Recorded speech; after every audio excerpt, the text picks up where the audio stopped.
Prandaj dhe juftoj të debatojmë për këto çështje dhe çfarë çështje që ju të gjykoni të rëndësishme, jam i hapur për çdo pyetje dhe çdo debat, çdo koment me ju.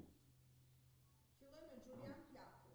Ju jeni i pari që keni denoncuar rrëmbimin e Daniel Shimës, ndërkohë që sot ka dalë dëshmia e tij në SPAK, ku thotë se aktualisht në krye të Akshit është njeriu i besuar i Ermal Beqirit, konkretisht Igli Taha. Pra, ky institucion jetik dhe për partnerët drejtohet de facto nga një person në përfim ndërkombëtar. I dashur mik, shqiptarët nuk e dinë se Akshi është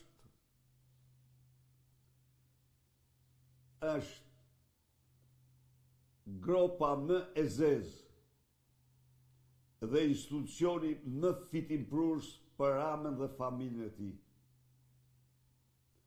Akshi është institucioni ku Armand Frangu i shet shtetit kompjutert të blerë sikur i ka blerë me çmimin 10 herë më të shtrenjtë se sa që kanë në dyqanet e Vjenës dhe të Parisit.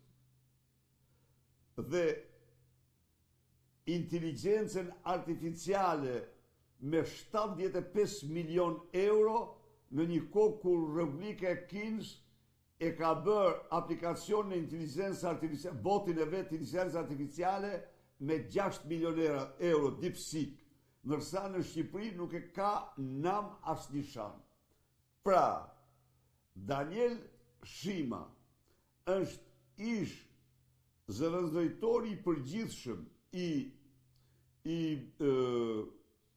Akshit, i cili u rrëmbye në mes të ditës me datën 18 gusht, fiks 6 ditë pas rrëmbimit të Geron Meçes në sheshin e Tiranës nga njerëz me uniformë dhe u dërguë në të njëjtin vend, u dërguë në bodrumet e Suelçels, në të cilat ai u keqtrajtuar shtazërisht, ju mbyll goja dhe ju bëhet ditur se po të fliste, do t'ikte koka dhe duhet të tërhiqej nga çdo kërkesë për tendra që kishte paraqitur në Aksh. Cila është historia e tij? Unë e denoncova disa herë. Çfarë bëri Edi Rama me prodën e tij? E thirri dhe bëri një deponim në polici, të cilën nuk e dërgoi në SPAK, por e dërgoi në Prokurorinë e Tiranës. Dhe SPAK-u nuk e thirri Geron Shimën, por SPAK-u, Daniel Shimën, por SPAK-u e lanë kompetenca të Prokurorisë Tiranës, e cila kur e pyeti nëse SPAK-u, nëse ke një hetim për te, jo tha. Altin Dumani u përgjigj se nuk kemi ndonjë hetim për te. Tani më thonë që dosin e SPAK-ut e ka marrë prap Altin Dumani. Dhe sikur Danielin e pas kanë pyetur, por Danielin nuk e kanë marrë as të pandehur, as gjë. Dhe duket se duan të zhvlerësojnë me çdo kusht dëshminë e tij. E vërteta është që Danieli din gjithçka dhe ai e din mirë, sikundër Gerondi, se linda e vërtetë e Akshit është linda e Surrelit, kurse mirëlinda e Akshit është një hajdute, në emër bashkhajdutes bashku me ta, që ka blenja 4 vila, 3-4 vila dhe që për Edi Ramën është e gjora që flen që banon me qera. Pra, mos presim ndonjë gjë të madhe prej tyre, sepse këta kanë marrë përsipër të mbyllin çdo hetim që lidhet me Edi Ramën, nuk lejohet. Unë dje isha në Durrës dhe çfarë i kujtova qytetarëve? Ju kujtova se në vitin 2013 ne kishim një projekt për marinën e Durrësit, për një port turistik të Durrësit, dhe ky projekt ishte diku midis Hotel Volgës dhe Curilave. Ishte bërë dhe tenderi, ishte fituar dhe ishte bërë projekti, kishte fituar dhe garën ndërtuesi.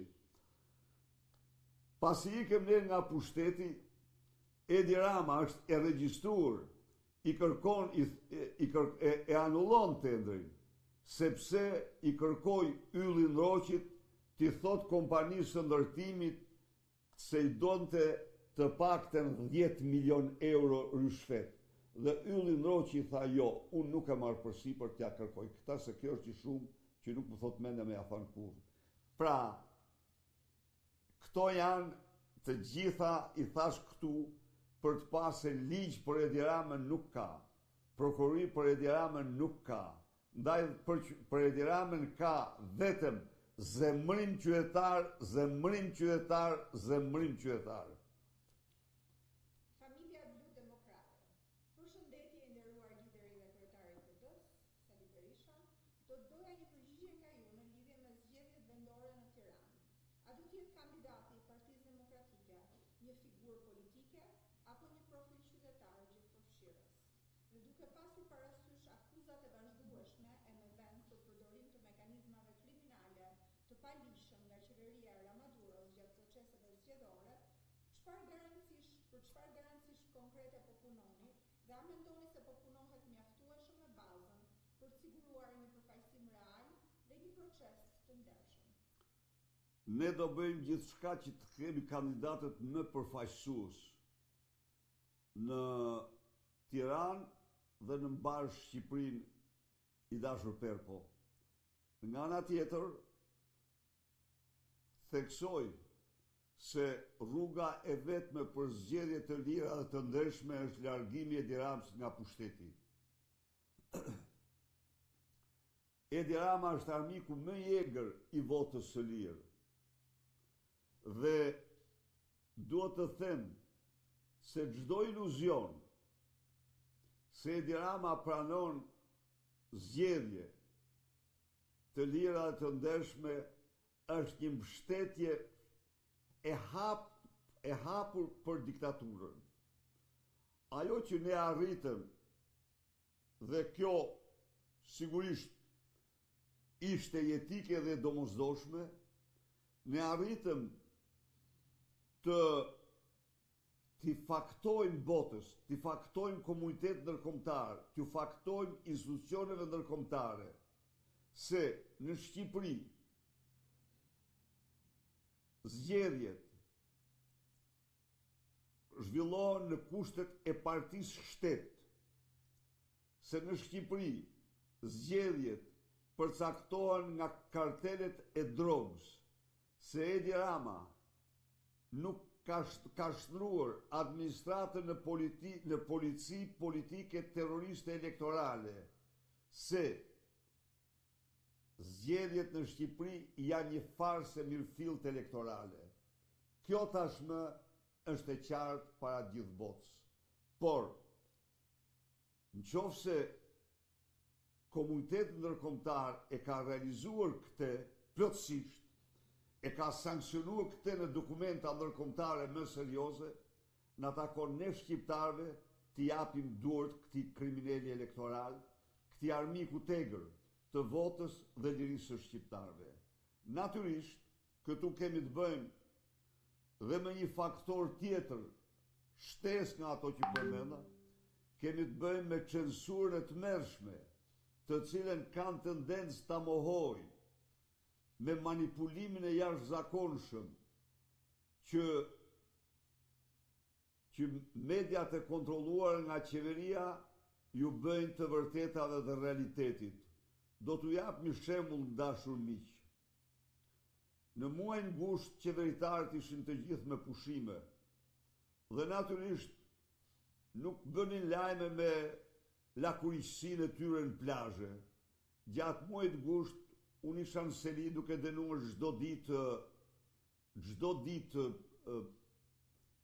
farsën elektorale. 2 motra siamese, se cila